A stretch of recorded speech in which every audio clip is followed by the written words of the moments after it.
Hello everyone and welcome to SwitchUp. In today's video we're going to have a look at retro-inspired racing game Slipstream. The publishing team asked if we would have a go and see exactly what it's all about, so thank you very much to them for sponsoring this video. And as the game intrigued me when I put it in an upcoming games episode a couple of weeks back, I was eager to put some time into it and let you know what it's all about. So what exactly is Slipstream? Well, let's find out.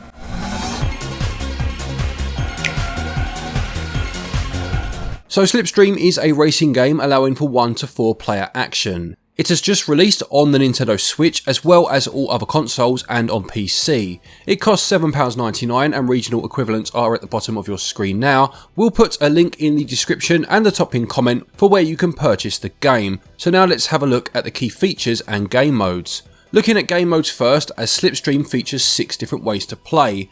There are Grand Tour, Grand Prix, Cannonball and Battle Royale, as well as your traditional single race and time trial modes.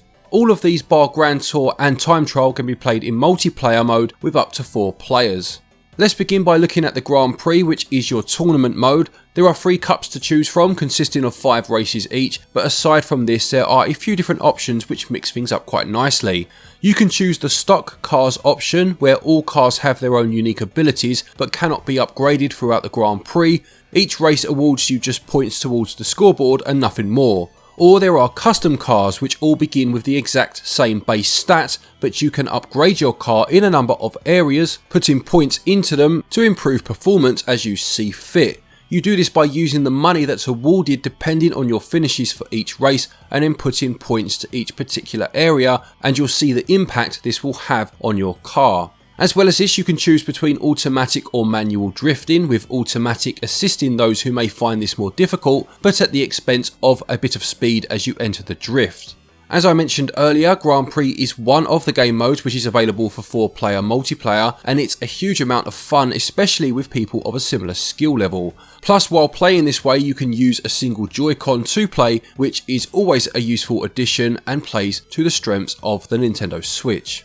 On top of the drifting mechanic, Slipstream has a couple of other mechanics up its sleeve. The first being the titular Slipstream. Staying in the slipstream of an opponent's vehicle will fill your slipstream gauge, displayed by the word itself filling up at the bottom of the screen, and once full, your car will gain a speed boost. Finally, you have the rewind feature. Pressing and holding Y allows you to rewind by up to 5 seconds in order to rectify a mistake, such as a crash into a wall or smash into another car. There is a cooldown period, so you'll need to use this sparingly, and good use of it could be the decider in a close race. The next game mode is called Cannonball, which is more of a rally type race with 5 tracks stitched together into stages to create one long race. You can choose the number of cars involved in the race, as well as the density of the traffic and whether to have a rival to attempt to beat on each stage on top of the other racers. Battle Royale is actually an elimination race where the car in the last position at the end of each stage is removed from the race as only the strongest survive until just one remains. And then you have my favourite of all the game modes, which is Grand Tour. This mode is inspired by Outrun in that it's more a driving mode than a racing mode. Yes, there is a rival to compete with and you'll still be weaving through traffic, but it's all about making sure your driving is up to scratch to ensure that you get through each stage before the timer runs out. As with Outrun, you'll be given a choice of 2 destinations once you finish a stage, meaning you can mix up the route between playthroughs, and it is really nice to have the 2 unique styles, driving and racing, within the same game. There are 15 tracks to begin with and each has their own style and theme. What I found quite interesting is that the tracks are separated into stages of the day. So for example, Morning City takes place in the morning as you would expect, whereas Marble Garden takes place in the early daytime and Ice Cap in the late daytime, and so on. It gives an impression of a huge journey that spans across a full day as these cars battle it out for supremacy. Some of my favourite tracks include Villa Rico, which developer Sandro has confirmed is set in his home country of Brazil. I love the use of quite rough strokes to represent the bricks, stone and wood which make up the buildings, as it gives off quite an impressionistic style which is unique to most of the other locations which focus more on traditional pixel art.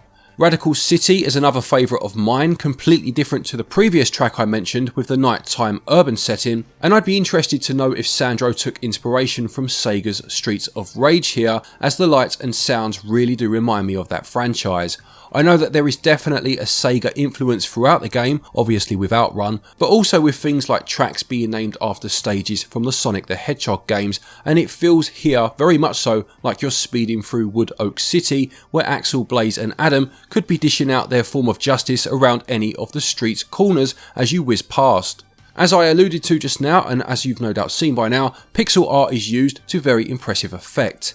It has that late 16 moving into 32-bit sprite scaling look, which works very well for such a game, and the vibrancy of the stages really does stand out, plus the little nods to gaming of old in terms of the billboards dotted about the tracks is a great touch. The soundtrack is also quite sublime at times, from the serene melody on a tropical beach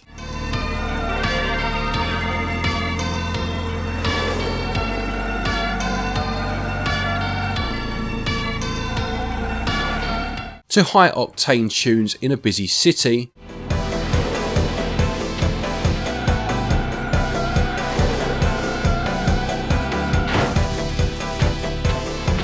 each track brings something to the game and you can cycle through each of them, with them being shown as a cassette in the menu screen, which is another nice little touch. It draws inspiration from synth pop and jazz fusion, and they really do set the tone for the myriad of locations you'll be visiting.